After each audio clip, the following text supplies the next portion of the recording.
سابق governor state bank Shamshad Akhtar نے ہنگامی بنیادوں پر ماحولیاتی تبدیلی کی تباہ کاریوں کا مقابلہ کرنے پر زور دیا۔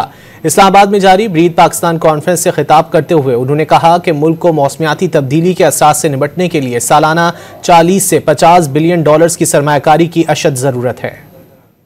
Pakistan's climate challenges require investments in the range of $40 to 50 billion per year till 2050.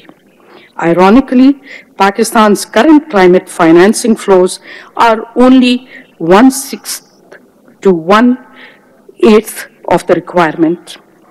Let me make about 6 succinct points. First, Pakistan climate vulnerabilities and its financing requirements are significant and urgent.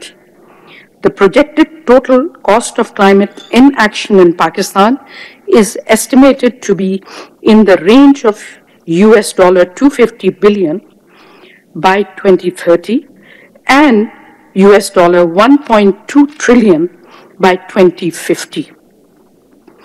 IMF modeling exercise estimates that a climate shock will lead to a 3% decline in GDP and will be well below its steady state even 13 years after the shock.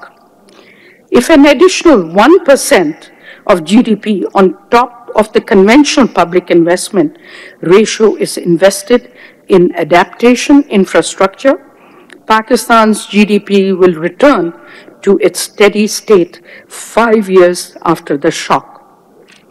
Hence, climate action has to be a significant priority and required investments must be brought about with urgency and diligence.